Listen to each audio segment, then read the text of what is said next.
Hello everybody and a very good day to each and every student sitting here, each and every person watching this video. Today in this video is especially for the CDS aspirants. Now I am going to tell you certain tips and tricks for the CDS aspirants especially, जिससे आप अपना seat SSB में आराम से secure कर सकते हैं. So what are those things which you need to do and what are those things which you need to avoid while giving the CDS exam? And especially if I talk about my subject, what are the things you need to keep in mind for the English exam, which is your first exam when you are going to the examination center. तो कौन कौन सी चीजें हैं जो English में आपको ध्यान रखनी है और कौन कौन सी चीजें हैं which you need to avoid so that you do not falter and you achieve your aim. तो बच्चे सबसे पहले एंड बड़ी चीज तो अपने आप को रिलैक्स कर लो. It is just an exam, it is not the end of the world. Relax का मतलब ये नहीं है कि पढ़ो ही मत, रिलैक्स हो जाओ, अपना दिमाग ठंडा रखो, पेपर को देखो and give yourself 2 to 3 minutes to skim through the paper. Now जितने भी बच्चे मेरी क्लासेस अटेंड कर चुके हैं तो उनको स्किमिंग का मतलब पता है, just which means not to go line by line but just to have a look at the paper so that you understand whether you know something in the paper or not.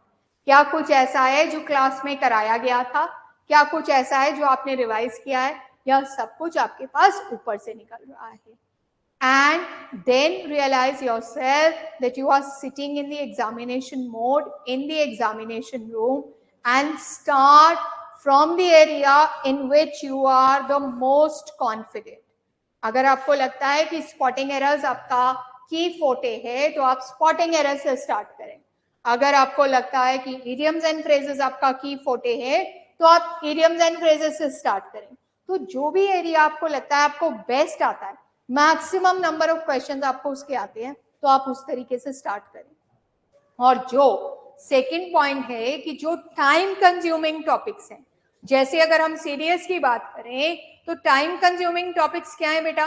Time consuming topics हैं rearrangement of sentences in a paragraph, time consuming topic है comprehension. तो उसको and के लिए छोड़ दें. उसको अगर आप शुरू में करोगे तो जो आपको क्वेश्चंस आते हैं वो भी आपके छूट जाएंगे. और आपको सेकेंडली ये भी देखना है कि कौन से ऐसे क्वेश्चंस हैं जिसमें मेरे बहुत सारे नंबर आ जाएंगे. तो ये मैंने क्लास में रिपीटेडली डिस्कस किया है. उसमें से एक टॉपिक है पार्ट्स ऑफ स्पीच, दूसरा टॉपिक है क्लोज कॉम्प्रिहेंशन. तो अगर हम पार्ट्स ऑफ स्पीच की बात करें तो पार्ट्स ऑफ स्पीच में आपके पास 10 क्वेश्चंस पूछे जाते हैं और उसमें आराम से आप 7 to 8 क्वेश्चंस करेक्टली कर सकते हैं अगर आप पार्ट्स ऑफ स्पीच को समझ गए हो तो. इसी तरीके से क्लोज कॉम्प्रिहेंशन में भी you could get a very high score. तो ये एरियाज को अगर आप पहले कर लेंगे and you do not leave out these areas so you can score very highly in the CDS paper.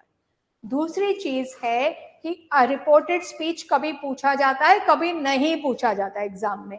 तो अगर आप रिपोर्टेड स्पीच एक स्टेप बाय स्टेप जैसे क्लास में समझाया गया है स्टेप बाय स्टेप करेंगे तो रिपोर्टेड स्पीच भी आपको बहुत ज्यादा नंबर दिला देगा, बिकॉज उसके भी आपके 10 क्वेश्चंस आते हैं. तो ये तो हो गई टॉपिक्स की बात. अब अगर हम बात करें वोकैबुलरी की, तो वोकैबुलरी आपका एक मेजर पोर्शन है पेपर का. ऑलमोस्ट अराउंड 40 to 50 क्वेश्चंस तो मिनिमम से मिनिमम है ही है जो आपसे पूछे जाते हैं. तो पहली बात तो आप वोकैबुलरी छोड़ के नहीं जा सकते और इतने ज्यादा भी वर्ड्स मत याद करो कि कुछ याद ही ना रहे.